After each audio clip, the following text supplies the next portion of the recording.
Eu fiz uma promessa que deixou as pessoas muito cabreiras. Eu prometi revelar a elas quando elas começaram a fumar. Sim, você que está me assistindo agora e qualquer fumante que me assiste.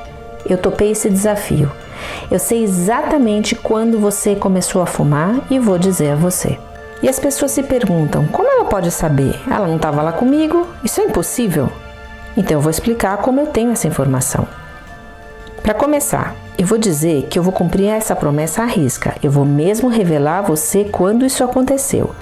Mas para que essa mágica, por assim dizer, possa acontecer, antes você precisa compreender certas coisas.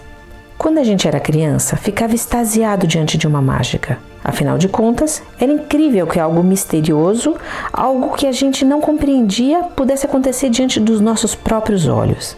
E quando a gente vira adulto, também continua a gostar de assistir espetáculos de magia.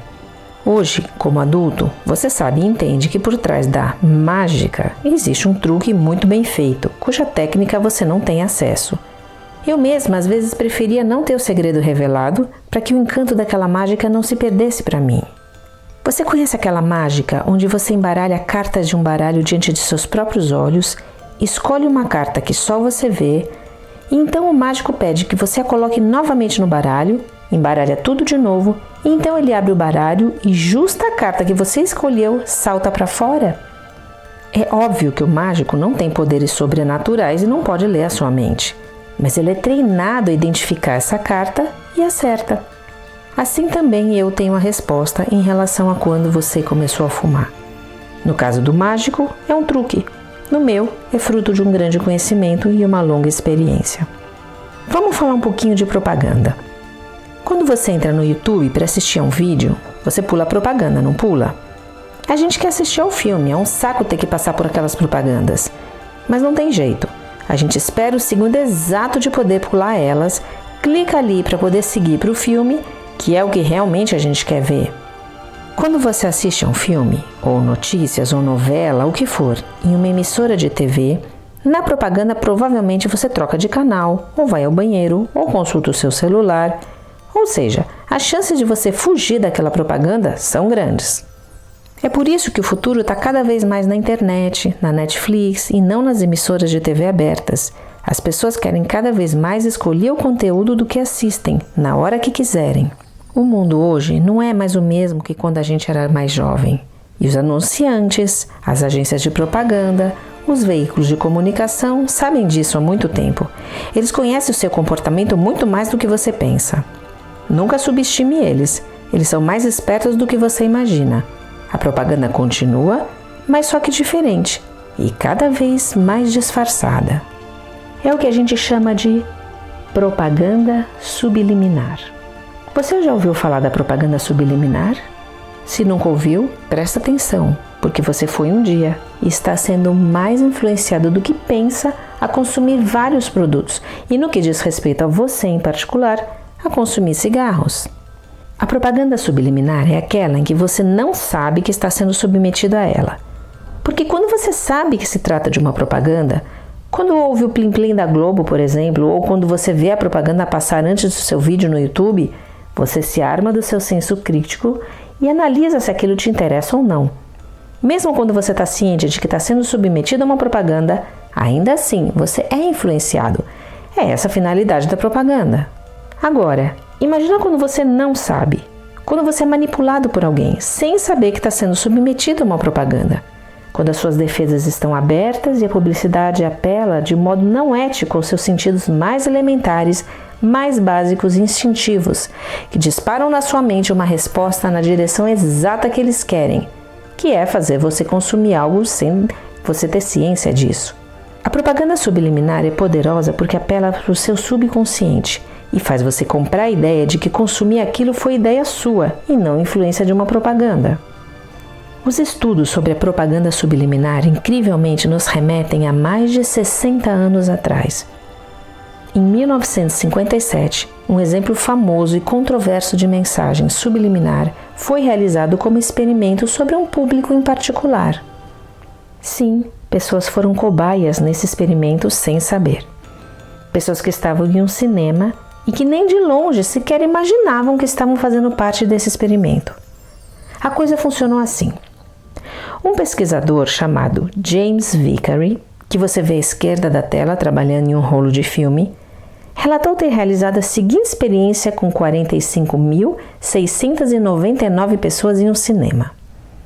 Todas elas teriam sido expostas a projeções na tela do cinema com imagens falando "beba Coca-Cola" e "coma pipoca".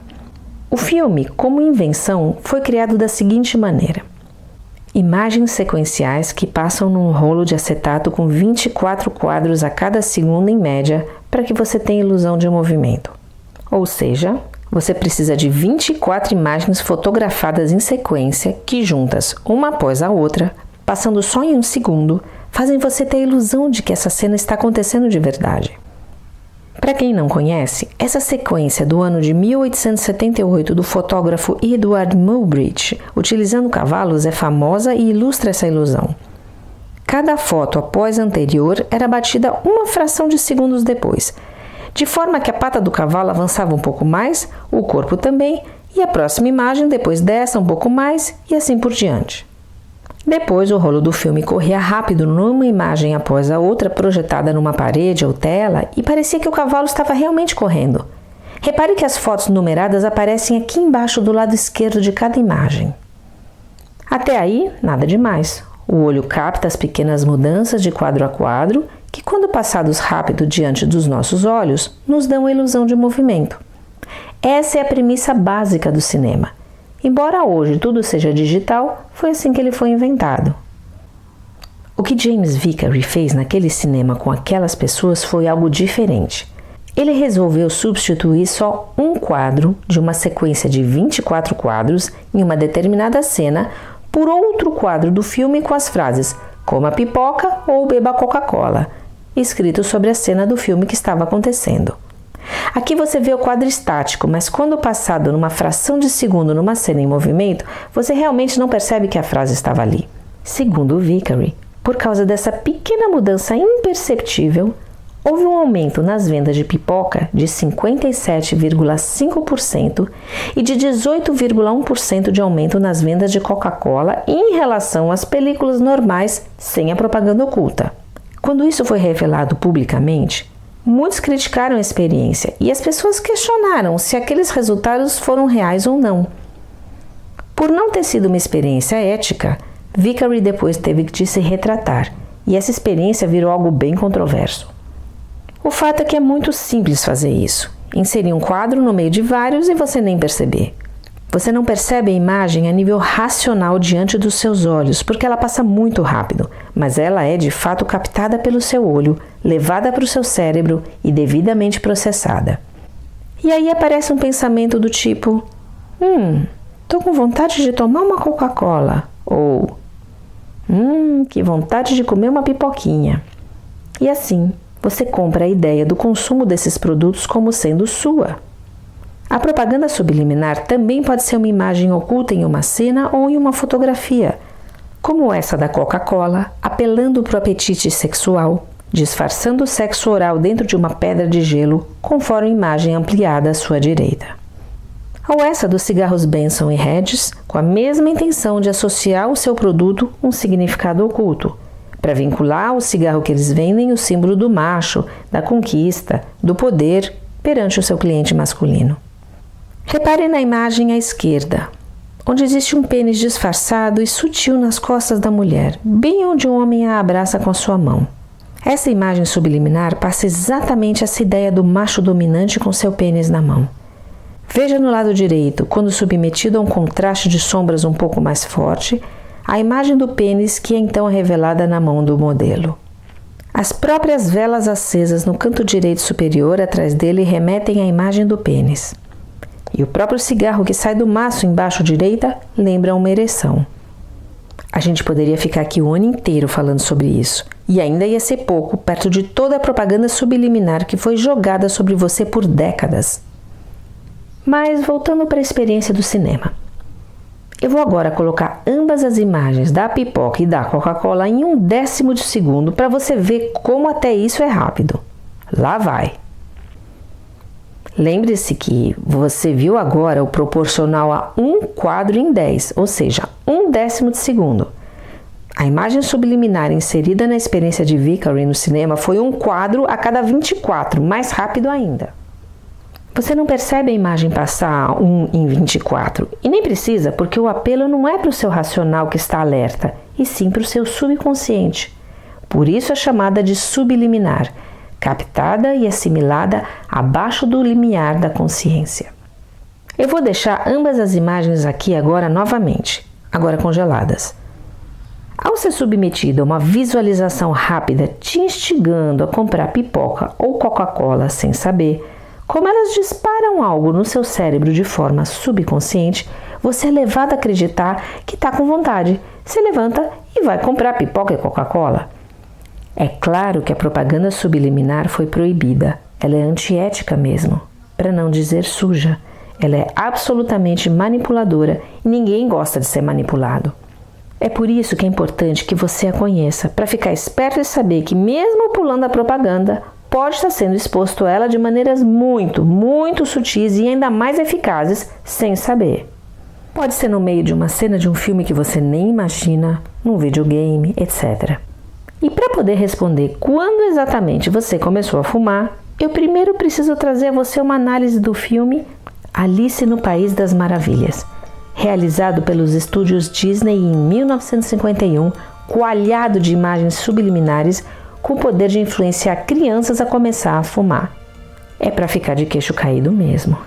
O exemplo que eu vou dar a seguir é só um pequeno exemplo dentre os milhares e milhares de exemplos idênticos em desenhos animados, filmes, histórias em quadrinhos, videogames e onde mais uma criança é exposta, para que assim que tiver idade suficiente, aos 10, 11, 12 anos de idade, seja levada mais fortemente a experimentar o cigarro e a se viciar, tornando-se consumidora cativa do cigarro para sempre. As crianças são expostas à propaganda subliminar que molda suas crenças, comportamentos e atitudes perante algo, e no caso da cena que eu vou relatar a seguir, em relação ao cigarro e ao fumo. A história de Alice no País das Maravilhas é de uma menina que, elevada pela curiosidade, cai na toca de um coelho e entra em um outro mundo, sonhando se reencontrar e voltar para casa. Simultaneamente, é levada a explorar o novo mundo que encontra, representando a divisão entre crescer e precisar se sentir segura e em sua zona de conforto. Essa analogia da toca do coelho da história de Alice no País das Maravilhas é citada em tratados de psicologia, filmes, teses, ensaios filosóficos, entre outros, como desconhecido para o ser humano e até onde ele é capaz de ir para descobrir a verdade, ou durante uma situação desconfortável, como por exemplo, um momento de perda de si mesmo em busca de se encontrar, de autoafirmação e transformação. A transformação de criança para adolescente, de adolescente para o mundo adulto e as diversas transformações e inseguranças pertinentes ao processo de crescer, mudar, amadurecer, que nos inquietam e nos desafiam ao longo da vida e que todos sofremos, tem esse paralelo na menina Alice e sua história. É uma época de grande vulnerabilidade para o jovem e a publicidade da indústria do tabaco mira e acerta em cheio nas crianças nesse momento. O filme Alice no País das Maravilhas da Disney possui cenas subliminares relacionadas ao fumo. Elas abrem a guarda da criança, que vê no fumo algo inocente, pueril, lúdico e atrativo. No início de uma cena em particular que eu vou mostrar a você, eu vou analisar um trecho que tem um alto poder de influenciar negativamente uma criança a fumar. A cena pode parecer ingênua, mas possui um alto poder de influência. Por mais absurdo e inaceitável moralmente que seja, a indústria do tabaco é famosa por criar cenas e diálogos em roteiros de filmes e desenhos que incutem na mente dos jovens, principalmente crianças e adolescentes, o significado que desejam dar ao fumo e ao cigarro, e assim criar uma espécie de pré-consumidores, muito antes deles efetivamente consumirem o produto. É pura manipulação, e para quem acredita que não sofreu esse tipo de influência, acompanhe comigo a partir de agora esse pequeno trecho do filme clássico Alice no País das Maravilhas e como ele é utilizado como um desses instrumentos de influência sobre o jovem. Quando a cena do filme começa, Alice está numa floresta perdida, quando é atraída por uma voz que canta uma música sedutora. Levada pela curiosidade, vai atrás do som e se surpreende ao ver uma lagarta cantando. A lagarta representa a transformação. Em breve, irá virar uma borboleta. Ela fuma narguilé e sua boca sopra fumaça que sai em formas de letras que atraem Alice. As letras nos remetem ao conhecimento, que está ligado à curiosidade de Alice em saber, em conhecer, em se descobrir. Se você fizer um paralelo com uma criança ou um adolescente, eles estão em um momento de intensa transformação e descoberta e se sentem como Alice, perdidos em meio a uma floresta desconhecida, um mundo adulto, sentindo que não se ajustam, buscando por referências, por encontrar seus próprios caminhos e em um momento de intensa curiosidade em suas vidas. A indústria do tabaco sabe disso. E por isso o jovem é presa fácil para eles, que sabem o que comunicar a esse público e como fazer isso para fisgá-los em seu momento de maior vulnerabilidade. A ingênua Alice chega perto da lagarta que fuma seu narguilé despretensiosamente soprando as letras, simbolizando o mistério e talvez uma promessa de saciar a curiosidade dela, trazer respostas. Repare que a lagarta está numa posição superior e Alice embaixo inferiorizada. Para melhor poder interagir com a lagarta, sobe num cogumelo e se aproxima. Enquanto a lagarta a seduz e atrai com seu canto, Alice observa a lagarta enfeitiçada. É o poder de atração da droga. Somente depois de tragar, a lagarta dá atenção a ela pela primeira vez. E vem a pergunta perturbadora para Alice: quem é você? Essa pergunta o jovem se faz obsessivamente até se autoafirmar: quem sou eu? Enquanto pergunta, sopra fumaça na cara de Alice. A fumaça hipnotizante vermelha faz uma espécie de laço em volta de Alice, como que pronto para fechar o cerco sobre ela.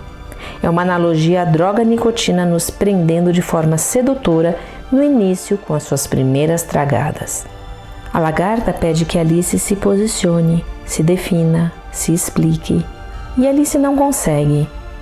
Eu não posso me explicar, porque eu não sou eu mesma, senhor. Alice está em um momento de transformação, de busca por si mesma, pelo caminho de volta seguro, e não tem respostas. Está vulnerável. A fumaça ainda encanta mais Alice, numa mensagem subliminar envolvendo a mão dela como uma pulseira. Imagine o encanto que uma pulseira de fumaça colorida tem na cabeça de uma garotinha. Você acha que, ao crescerem, as meninas que assistiram aquela cena passaram a acreditar que o cigarro é algo negativo em suas vidas ou que as deixa mais bonitas e charmosas? E a lagarta pergunta novamente: quem é você? Então a fumaça roxa envolve o seu rosto e ela aspira. Exatamente como no primeiro trago de nossas vidas, onde sentimos uma desagradável sensação e tossimos. Alice traga e solta a fumaça em forma de um anel de fumaça colorido e lúdico. Imagine o efeito que tem em uma criança uma cena como essa. As cores da fumaça nessa cena, suas formas, sempre estudadas para envolver e seduzir a criança quase que de forma hipnótica. Alice inverte a pergunta e pergunta à lagarta quem ela é. Alice tem curiosidade sobre esse ser cantante que apareceu diante dos seus olhos. A lagarta pergunta por que ela quer saber. Alice diz que tudo é tão confuso. Enquanto Alice vai sendo envolvida pelo encantamento da fumaça, a lagarta vai questionando-a sobre quem ela é. Alice se mostra confusa, perdida, insegura, exatamente como uma criança, um adolescente que usa o fumo como uma muleta para se autoafirmar perante seus pares e o mundo e se sentir adulta e segura. Mais imagens sedutoras como um laço feminino de fumaça aparecem para a menina. A lagarta pede que ela recite um poema, mas a interrompe dizendo que ela está recitando errado, inferiorizando Alice. O mesmo poema que aparece no livro original num contexto diferente é adaptado para ser usado pela lagarta nessa cena em seu fumo. Então a lagarta o recita e as imagens vão aparecendo na fumaça. Um crocodilo. Interessante que o crocodilo em psicologia nos remete à ideia do cérebro reptiliano, um nível básico do cérebro responsável por reflexos simples, que existe também nos répteis, responsável pela sobrevivência e as sensações mais primárias dos seres vivos, como fome, sede, sono, etc. O jovem experimenta o primeiro cigarro sem nem pensar, levado pelo impulso do momento, ou uma pressão dos amigos, sem ter noção do que está fazendo, nem onde está se metendo. A lagarta sopra também uma escala musical dourada, uma mandíbula assustadora, uma garra idem e inocentes peixinhos de fumaça. A garra chama os peixinhos com seu dedo, atraindo-os para a boca que se abre e os devora, como em uma armadilha. Essa é uma analogia de como somos fisgados ao sermos seduzidos a fumar nossos primeiros cigarros e como os peixinhos do desenho caímos na armadilha do vício. E a lagarta insiste novamente: quem é você? E novamente sopra fumaça na cara de Alice, que tem uma forte reação de rejeição, tosse, espirra e cai. Ela se zanga com a lagarta e sai, se afastando e desistindo de obter a resposta que tanto procurava ali. De alguma forma, a fumaça gruda nela e fica difícil ela se livrar dela. É como se a cena nos contasse que se trata de uma droga viciante, da qual é difícil de nos livrar. Alice chacoalha o pé enquanto se afasta e parece que a fumaça tem um efeito de querer permanecer com ela, mas Alice insiste e consegue se livrar dela. Por um segundo, encara resolvida a lagarta, reafirma sua decisão de se afastar mesmo e volta para a floresta. Essa cena tem um simbolismo forte e representa a chance que o jovem tem, ao experimentar o seu primeiro cigarro, de sair fora daquilo e não se sentir tentado a colocar o segundo cigarro na boca. É justamente nessa hora que a lagarta, vendo Alice partir, a chama novamente, atiçando a sua curiosidade novamente, dizendo que tem algo importante a revelar para ela. E Alice cai novamente no papo da lagarta, movida pela sua curiosidade natural por saber o que tanto procura. Volta para perto da lagarta e essa sopra círculos concêntricos em uma flecha que atinge o alvo. O simbolismo de Alice voltando é o jovem voltando a experimentar o segundo cigarro, e assim como a flecha atinge seu alvo, assim o jovem foi fisgado na armadilha do fumo. Alice pergunta impaciente o que a lagarta queria dizer quando a chamou de volta, e ela aconselha: mantenha-se calma, o que impacienta Alice. Não é à toa que essa frase é citada. Fumantes desenvolvem uma conexão profunda entre o cigarro e seu equilíbrio emocional. Alice pergunta: isso é tudo? A lagarta diz: não. E pergunta: qual é exatamente o seu problema? Alice diz que não está em seu tamanho normal, deveria ser maior. A lagarta pergunta por quê. Alice diz que 3 polegadas não é um tamanho decente. A lagarta se sente ofendida e se exaspera, porque ela mesma tem 3 polegadas. Fica enfurecida, assopra a fumaça novamente em Alice, dá um trago profundo e se transforma numa grande nuvem de fumaça brilhante. Alice chega mais perto, assopra, e quando a fumaça se vai, a transformação ocorreu. A lagarta se foi, virou borboleta. Agora sua voz vem do céu e ela diz: a propósito, eu tenho mais algumas dicas úteis. Um lado a fará crescer e o outro diminuir. E Alice pergunta confusa: um lado do quê? O outro lado do quê? E então a ex-lagarta, agora borboleta, volta com raiva e diz: do cogumelo, é claro. O cogumelo nos remete à apologia a uma droga e às sensações que causa. A mesma coisa no filme, isto é, o cogumelo, passando a ideia de proporcionar diversos benefícios, ainda que opostos. Um lado do cogumelo a fará crescer, o outro lado a fará diminuir. Isso instiga ainda mais a curiosidade da menina. Repare na posição intimidadora da borboleta de domínio completo sobre Alice, ao parar sobre ela que sucumbe caída. É uma apologia perfeita ao domínio que a droga exerce sobre nós, e como ela nos oprime e nos inferioriza por isso. Após ter ido embora uma primeira vez, Alice voltou-se de novo para ela, movida pela curiosidade, e no final das contas, a ouviu. O jovem começa a fumar por curiosidade, volta para um segundo cigarro e a transformação acontece. Ele vira um fumante.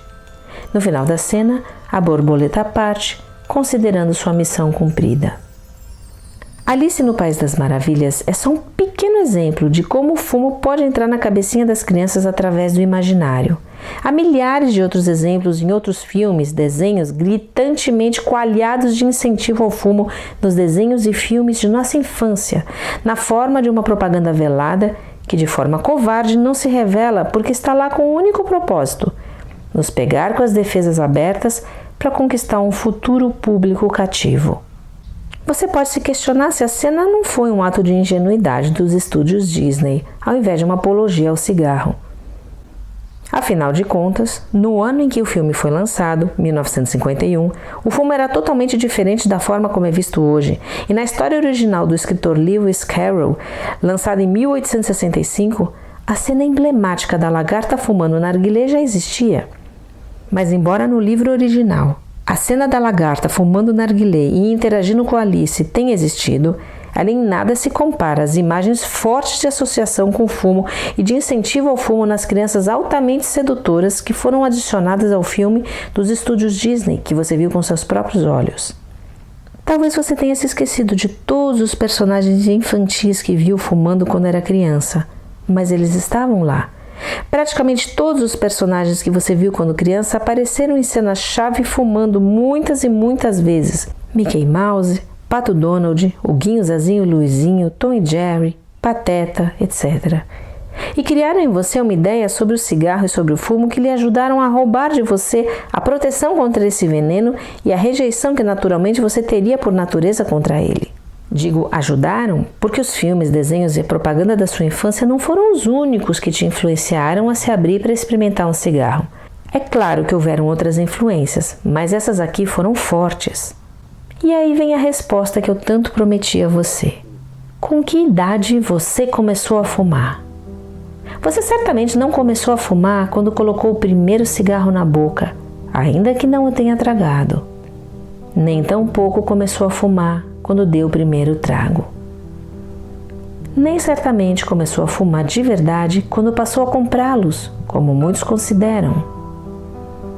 Você começou a fumar quando se encantou com a imagem de alguém fumando diante de você. De repente, pode ter sido um desenho animado, como no exemplo do trecho de Alice no País das Maravilhas que eu dei.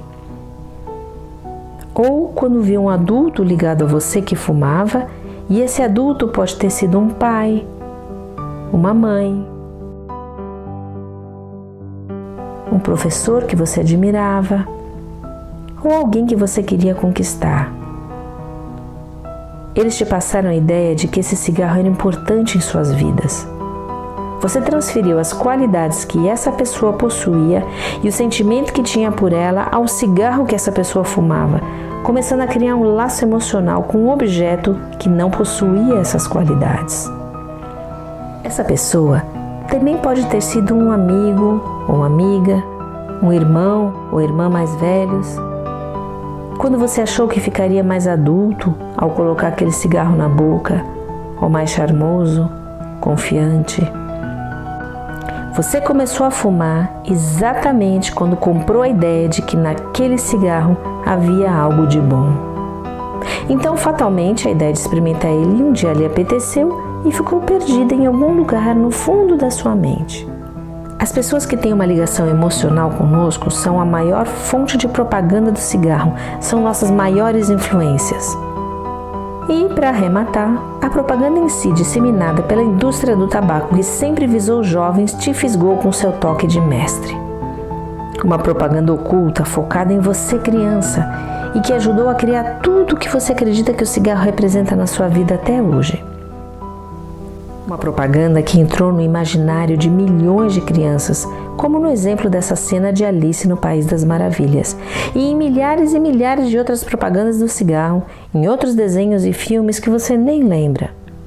E não importa realmente a idade certa de socorrer para você, se foi aos 3, 4, 5, 6, 7 anos de idade.